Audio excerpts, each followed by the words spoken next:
Hello दोस्तों, कैसे हैं आप सभी। आशा करते हैं आप सभी स्वस्थ होंगे, मस्त होंगे और आपकी स्टडी भी अच्छी चल रही होगी। दोस्तों, आज की इस क्लास में हम उत्तराखंड करंट अफेयर्स का एक मोस्ट इम्पोर्टेंट टॉपिक पढ़ने जा रहे हैं, जिसका नाम है उत्तराखंड का बजट 2026-27 और इकोनॉमिक सर्वे।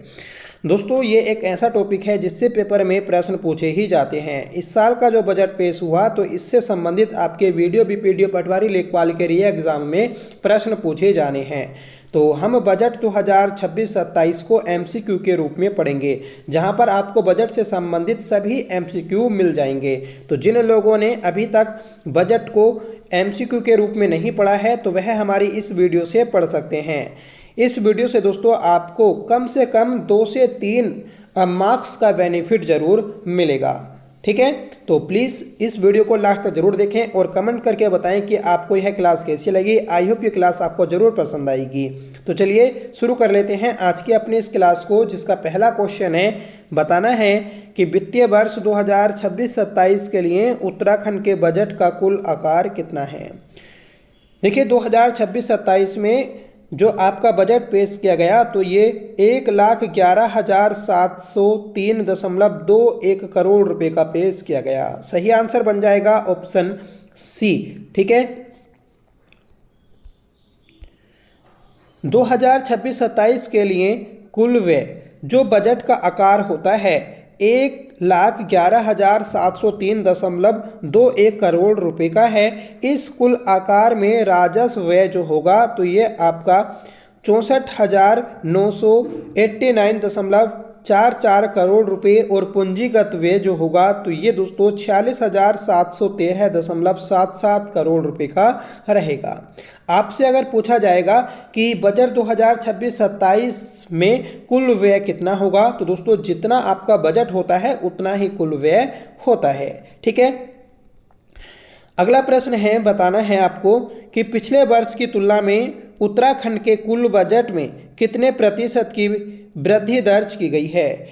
तो देखिए, पिछले वर्ष की तुलना में इस साल में जो आपके बजट में वृद्धि दर्ज की गई तो ये 10.41% की वृद्धि दर्ज की गई है। इस साल का बजट 1,11,703.21 करोड़ है और पिछले साल का जो बजट था तो वह आपका 1,01,175 करोड़ रुपए था। ठीक है, और दोनों बजट का जो डिफरेंस है तो ये आपका 10,527 करोड़ जो कि 10.41% है। तो प्रतिशत में आपको जरूर याद रखना है कि पिछले वर्ष की तुलना में कितना अधिक है या कितनी वृद्धि हुई, तो 10.41% की वृद्धि हुई है। वित्तीय वर्ष 2026-27 के लिए उत्तराखंड का बजट किसने पेश किया है। देखिए, वित्तीय वर्ष 2026-27 का जो बजट पेश किया तो यह आपका पुष्कर सिंह धामी जी के द्वारा पेश किया गया। वर्तमान में हमारे कोई भी वित्त मंत्री नहीं थे। वित्त मंत्री का जो कार्यभार है तो यह आपका मुख्यमंत्री के पास ही है, तो इसलिए इस साल का जो बजट पेश किया था तो वह पुष्कर सिंह धामी ने पेश किया था। जबकि पिछली बार का जो बजट पेश किया गया तो वह प्रेमचंद्र अग्रवाल जी के द्वारा पेश किया गया था। इन्होंने दोस्तों बीच में ही अपने मंत्री परिषद से इस्तीफा दे दिया था। ठीक है, उसके बाद से जो वित्त मंत्री का कार्यभार था तो वह पुष्कर सिंह धामी जी मतलब सीएम के पास चला गया था। देखिए, वित्तीय वर्ष 2026-27 का बजट वित्त मंत्री पुष्कर सिंह धामी के द्वारा पेश किया गया, जो कि ऐतिहासिक दृष्टि से देखें तो उत्तराखंड का पहला बजट 3 मई 2001 को तत्कालीन वित्त मंत्री रमेश पोखरियाल निशंक ने पेश किया था। देखिए, उत्तराखंड में पहली बार बजट 3 मई 2001 को पेश किया था रमेश पोखरियाल निशंक ने, जो कि अंतरिम सरकार में वित्त मंत्री थे। उसके बाद जब निर्वाचित सरकार चुनी गई तो उसमें पहला बजट जो पेश किया गया 2002-03 के लिए तो ये नारायण दत्त तिवारी जी के द्वारा पेश किया गया था। ठीक है, ऐसे ही दोस्तों क्वेश्चन बनेगा कि जो आपका भराड़ीसैंण गैरसैंण में विधानसभा भवन है तो वहां पर बजट किसने पहली बार पेश किया था, तो वह दोस्तों पेश किया गया था आपका त्रिवेंद्र सिंह रावत के द्वारा 2021-22 के लिए। अगला प्रश्न है कि बजट 2026-27 का संतुलन बजट किस अवधारणा पर आधारित है।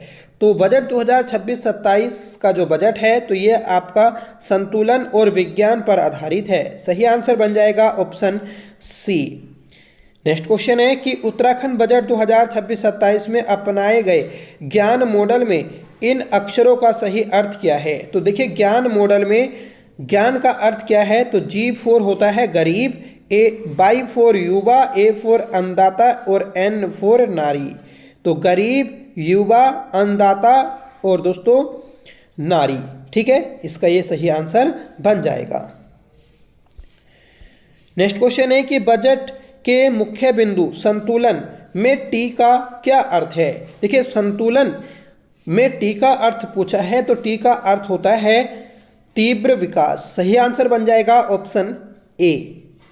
अब देखिए संतुलन यहाँ पर टी हमने पूछा, आपसे कुछ भी पूछा जा सकता है तो पूरा आपको पता होना चाहिए। बजट का मुख्य बिंदु संतुलन है, जिसमें एस फॉर समावेशी विकास, ए फॉर आत्मनिर्भर, एन फॉर नई सोच, टी फॉर तीव्र विकास और दोस्तों यू फॉर उन्नत गांव एवं शहर, एल फॉर लोक सहभागिता, ए फॉर आर्थिक शक्ति, एन फॉर न्यायपूर्ण व्यवस्था। अगला प्रश्न है कि उत्तराखंड बजट की विशेषताओं में नया परिवेश के अंतर्गत केदार मॉडल में आर का क्या अर्थ है। देखिए आर का अर्थ पूछा है तो केदार में आर का अर्थ क्या होगा, तो के फॉर, यहां पर आर का पूछा है तो आर का होगा रिवर्स माइग्रेशन, ऑप्शन सी। ठीक है, उत्तराखंड बजट में राज्य के विकास के लिए नया परिवेश के तहत केदार की विशेष संकल्पना पेश की गई है। इसमें आर का अर्थ रिवर्स माइग्रेशन, मतलब पहाड़ों से हो रहे पलायन को रोकना और लोगों को वापस लाना है। केदार का पूर्ण रूप इस प्रकार है, के फॉर कौशल विकास, मतलब skill development, E for ecology संवर्धन, इकोलॉजी अचेनमेंट और दोस्तों डी फॉर धरोहर संरक्षण, हेरिटेज कंजर्वेशन और दोस्तों ए फॉर आपका अवसंरचना निर्माण, इंफ्रास्ट्रक्चर कंस्ट्रक्शन, आर फॉर होता है रिवर्स माइग्रेशन। ठीक है, तो यहाँ पर केदार की भी फुल फॉर्म आपको याद रखनी है। बजट में वर्णित मानस संकल्पना में एन किस विशेषता को दर्शाता है। तो एन का मतलब पूछा है तो एन का मतलब होगा दोस्तों नवोन्मेषी। ठीक है, नवोन्मेषी ये मानस में एन का मतलब होगा। राज्य के समग्र और सांस्कृतिक विकास को दिशा देने के लिए बजट में मानस विजन प्रस्तुत किया गया है। इसमें एन का तात्पर्य नवोन्मेषी, नई सोच और नवाचार से है। मानस का पूरा अर्थ होगा एम फॉर मंगलकारी, ए फॉर अवसरयुक्त, एन फॉर नवोन्मेषी, ए फॉर आध्यात्मिक और एस फॉर सांस्कृतिक गतिविधियां।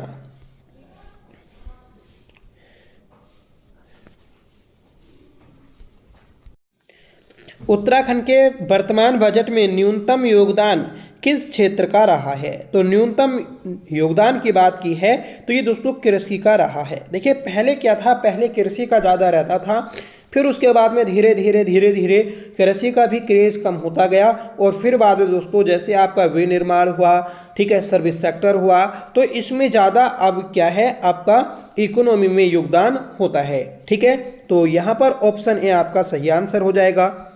आगे बढ़ेंगे कि वर्तमान बजट में उत्तराखंड का कुल राजकोषीय घाटा कितना है। तो राजकोषीय घाटा की बात की है तो ये है दोस्तों आपका 12,578.79 करोड़। ठीक है, और प्रतिशत में आपको खासकर याद रखना है कि 2.94% ये कुल बजट का राजकोषीय घाटा है। अब देखिए राजकोषीय घाटा क्या होता है, तो जब सरकार ने राजकोषीय घाटा को 2.94% सकल राज्य घरेलू उत्पाद के 3% तक सीमित रखा है।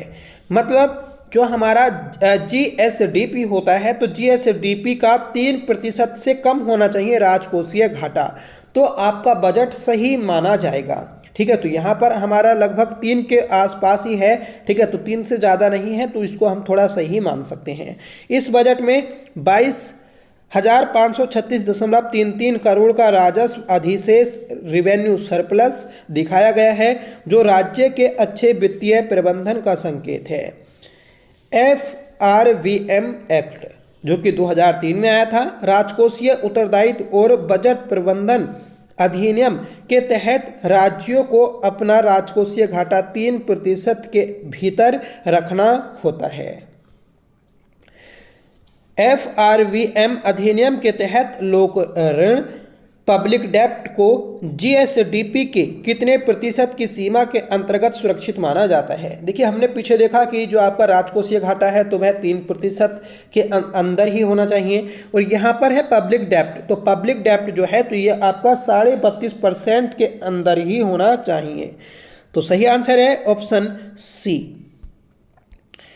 अगला प्रश्न है कि वर्तमान बजट में जेंडर बजट हेतु कितनी वृद्धि दर्ज की गई है? देखिए, जेंडर बजट मोस्ट इंपोर्टेंट है, यहाँ से प्रश्न आपका बनता ही है। तो जेंडर बजट की बात करेंगे तो इसमें जो कुल वृद्धि दर्ज हुई तो ये आपकी 2,730 करोड़ रुपए की वृद्धि दर्ज हुई है।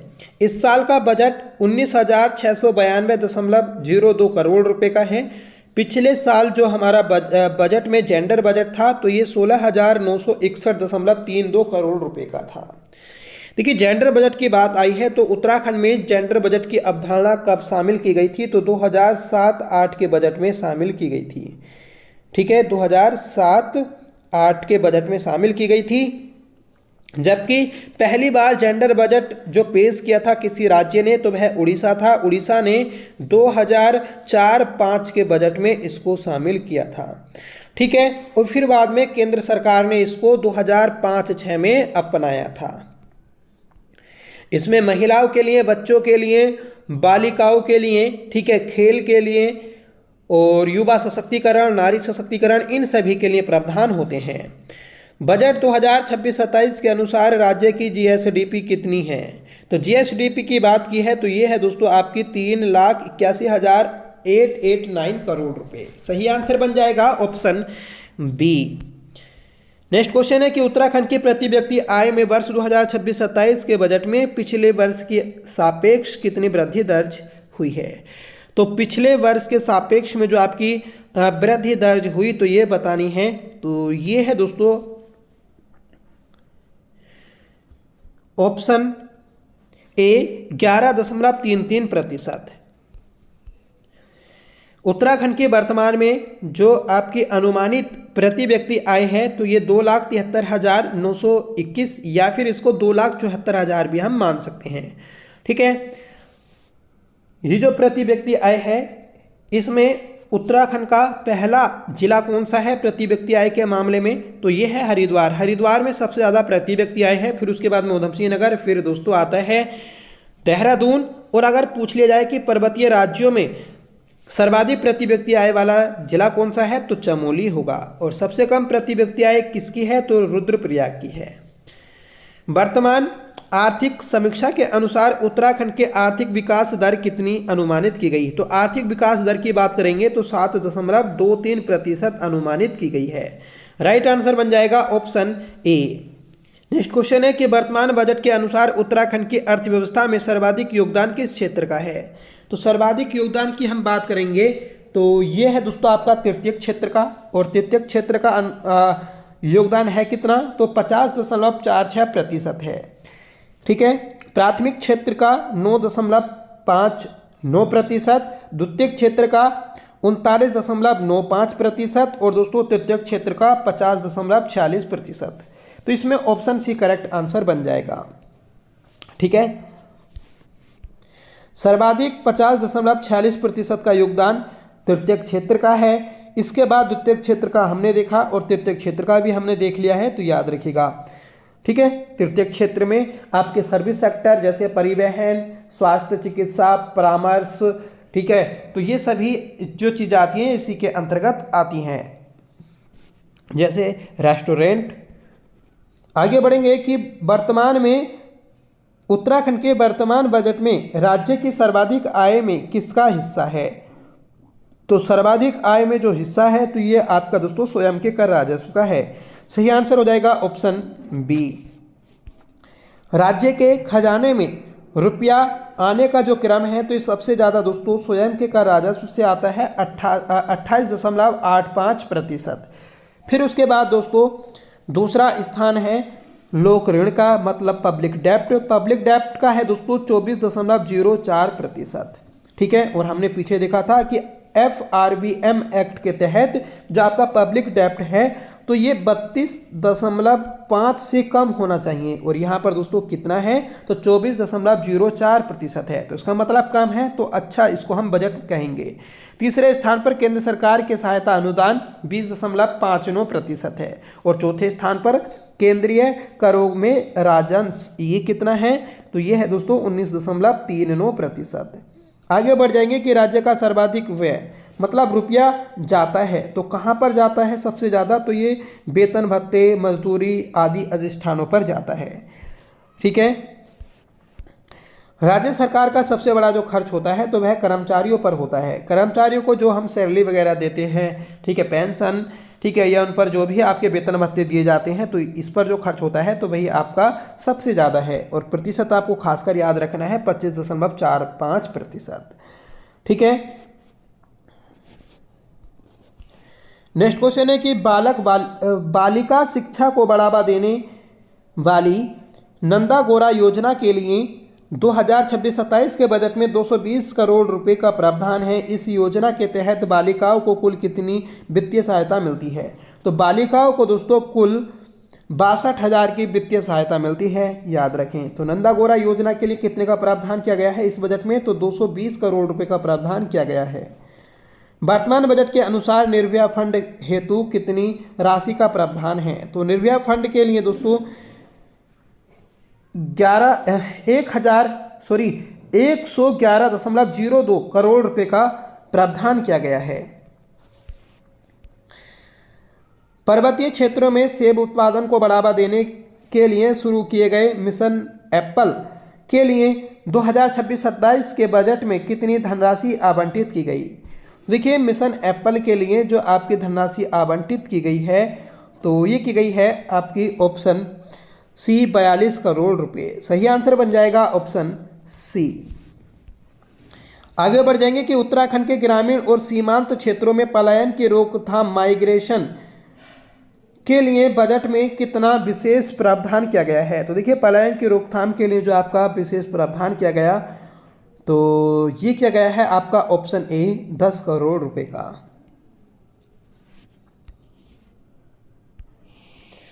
अगला प्रश्न है कि प्रधानमंत्री मत्स्य संपदा योजना PMMSY के लिए उत्तराखंड बजट में कितनी धनराशि आवंटित की गई, तो ये की गई है दोस्तों 160.13 करोड़ रुपए। सही आंसर बन जाएगा ऑप्शन सी।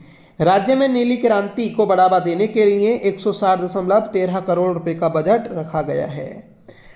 नेक्स्ट क्वेश्चन है कि उत्तराखंड बजट 2026-27 में शिक्षा, खेल, युवा कल्याण व संस्कृति विभाग के लिए कितनी धनराशि आवंटित की गई है, तो ये की गई है दोस्तों आपकी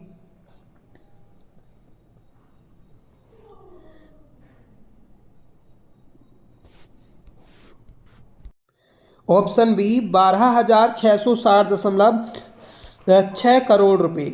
ठीक है, तो ये आपके शिक्षा, खेल, युवा कल्याण और संस्कृति विभाग के ऊपर इतनी धनराशि खर्च की गई।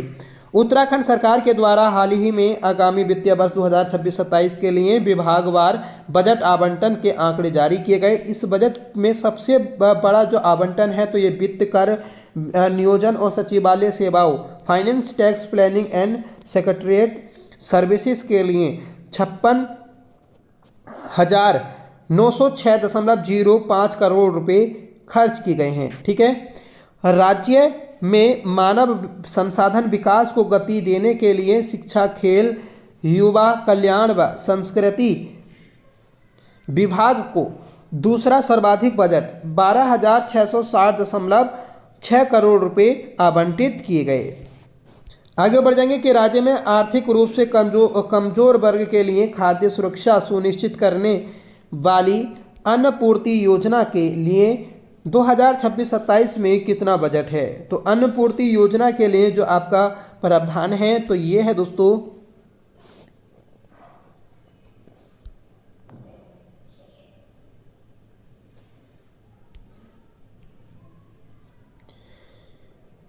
ऑप्शन सी 1300 करोड़ रुपए। ठीक है, तो 1300 करोड़ रुपए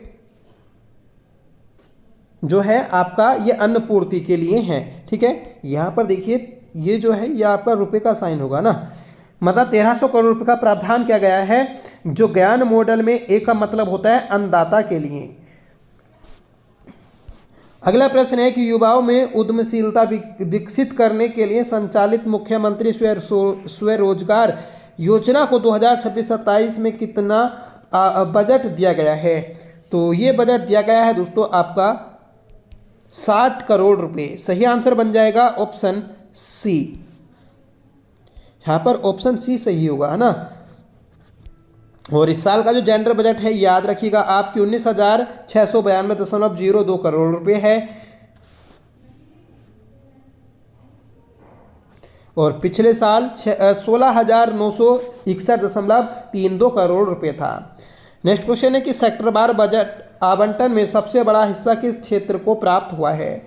तो ये सामान्य सेवाएं जो जनरल सर्विसेज होती हैं उनको प्राप्त हुआ है। बजट का सबसे बड़ा हिस्सा सामान्य सेवाएं जनरल सर्विसेज पर खर्च होता है जो कि 31,360.77 करोड़ रुपए है। इसमें राज्य की व्यवस्था बनाए रखने के लिए बुनियादी खर्च शामिल हैं, जैसे सरकारी कर्मचारियों का वेतन, पेंशन, पुलिस व्यवस्था, न्यायपालिका और पुराने खर्च या कर्ज पर ब्याज का भुगतान। सामाजिक सेवाओं पर 29,126.23 करोड़ रुपए होगा। आर्थिक सेवाओं पर ये 19,350.18 करोड़ रुपए खर्च होगा। और स्थानीय निकायों के अनुदान पर जो खर्च होगा तो ये दोस्तों 3,305 करोड़ रुपए खर्च होगा। नेक्स्ट क्वेश्चन है कि वर्ष 2026-27 के बजट में 2027 में होने वाले अर्धकुंभ मेले के लिए बुनियादी ढांचे के विकास के लिए बजट 2026-27 में केंद्र सरकार के द्वारा कितना अनुदान दिया गया है? तो ये अनुदान है दोस्तों आपका ऑप्शन सी 1,027 करोड़ रुपए का। तो 1,027 करोड़ रुपए का अनुदान किया गया है कुंभ मेले के लिए। नेक्स्ट क्वेश्चन है कि ग्रामीण विकास रूरल डेवलपमेंट विभाग को उत्तराखंड बजट 2026-27 में कितनी धनराशि आवंटित की गई? तो रूरल डेवलपमेंट के लिए दोस्तों आपकी 3,860.22 करोड़ रुपए राशि आवंटित की गई है। अगला प्रश्न है कि उत्तराखंड के स्थानीय मोटे अनाजों को बढ़ावा देने के लिए मिलेट मिशन के तहत कितनी धनराशि आवंटित की गई है? देखिए मिलेट मिशन के लिए आपकी जो धनराशि आवंटित की गई तो ये 12 करोड़ रुपए है। सही आंसर बन जाएगा ऑप्शन बी। नेक्स्ट क्वेश्चन है कि राज्य सरकार के द्वारा जारी बजट 2026-27 में शिक्षा हेतु कुल कितने बजट का प्रावधान किया गया है? तो शिक्षा व्यवस्था के लिए जो आपका कुल बजट का प्रावधान किया गया तो ये किया गया है दोस्तों 12,660 करोड़ रुपए का। ऑप्शन सी करेक्ट आंसर बन जाएगा। आगे बढ़ेंगे कि बजट 2026-27 में स्वास्थ्य सुधार हेतु कुल कितने बजट का प्रावधान है? तो स्वास्थ्य सुधार के लिए दोस्तों आपका 4,500 करोड़ रुपए का प्रावधान है। तो 4,500 उसको नोट करें, ऑप्शन बी आपका सही आंसर बन जाएगा। ठीक है, आयुष्मान भारत के लिए 600 करोड़ रुपए और दोस्तों प्रसूता इजा वाई योजना के लिए 14.13 करोड़ रुपए का प्रावधान किया गया। वर्तमान आर्थिक व्यवस्था के अनुसार उत्तराखंड में गरीबी का प्रतिशत लगभग कितना है? तो गरीबी का प्रतिशत कितना है ये आपको बताना है। तो गरीबी का प्रतिशत है दोस्तों ऑप्शन बी 6.92%। तो गरीब इतने हैं। आगे बढ़ेंगे कि वर्तमान आंकड़ों के अनुसार उत्तराखंड में रोजगार को लगभग कितनी वृद्धि दर्ज की गई है? रोजगार में कितनी वृद्धि दर्ज की गई है? तो ये 4.3% की वृद्धि दर्ज की गई है। सही आंसर बन जाएगा ऑप्शन ए। नेक्स्ट क्वेश्चन है कि शौचालय उपलब्ध कराने के मामले में उत्तराखंड का प्रतिशत अनुपात कितना है? तो देखिए शौचालय उपलब्ध कराने के मामले में उत्तराखंड 100% है। तो ऑप्शन ए आपका सही आंसर हो जाएगा। अगला प्रश्न है और बताना है कि वर्तमान बजट के अनुसार राजस्व अधिशेष जीएसडीपी का लगभग कितना अनुमानित है। तो राजस्व अधिशेष जो है तो ये आपका 0.6% है। तो सही आंसर हो जाएगा ऑप्शन ए। तो अधिशेष हमारा इतना है। तो ये था दोस्तों हमारा बजट, जिसमें हमने अपने पूरे बजट को एमसीक्यू के रूप में देखा था। ठीक है, हमारे उत्तराखंड की जो अर्थव्यवस्था है तो ये दोस्तों आपकी मनी ऑर्डर प्रकार की है। इस चीज़ को आप याद रखें, महत्वपूर्ण है। ठीक है,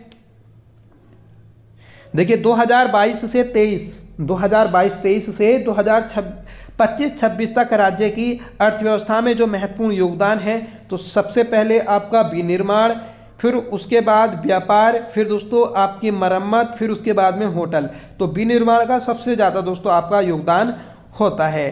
ठीक है, ऐसे ही दोस्तों अगर आपसे पूछ लिया जाए कि सार्वजनिक ऋण उत्तराखंड में कितना है जीएसडीपी का, तो ये दोस्तों 28.6% है। हमने जो विकास दर है उसको देखा 7.23% था। ठीक है, ऐसे ही दोस्तों अगर आपसे पूछ लिया जाएगा कि कुक्कुट पालन एक योजना है, तो कुक्कुट पालन योजना में जो मैदानी क्षेत्र हैं तो उनको कितना सब्सिडी दिया जाता है, तो 30%, और पर्वतीय क्षेत्र में कितना सब्सिडी दिया जाता है, तो 40% दिया जाता है। ठीक है, और दोस्तों जो ट्राउट प्रोत्साहन के तहत ट्राउट फिशरी पार्क तथा एकीकृत एक्वा पार्क स्थापित हो रहा है, तो ये उधमसिंह नगर में स्थापित हो रहा है 170 करोड़ रुपए की लागत से। ठीक है, one nation one ration card में उत्तराखंड को 6ठा स्थान प्राप्त हुआ है। इस चीज़ को याद रखिएगा। अमृत सरोवर का संबंध जो होता है तो ये आपका वर्षा जल संरक्षण से होता है, इसको भी याद रखें। ठीक है, 2025 में चारधाम यात्रा में जो सर्वाधिक श्रद्धालु आए थे तो उनका क्रम है कि सबसे ज़्यादा केदारनाथ में, फिर बद्रीनाथ, फिर गंगोत्री, फिर यमुनोत्री में आए थे। ठीक है, और दोस्तों अगर क्वेश्चन बनेगा कि जागेश्वर धाम को किस प्लान के तहत विकसित किया जा रहा है, तो मास्टर प्लान के तहत विकसित किया जा रहा है। तो इन सभी बातों को आपको याद रखना है, इम्पोर्टेंट है, क्योंकि आपसे ये पेपर में पूछा जाएगा। ठीक है, जीएसटी में बाहर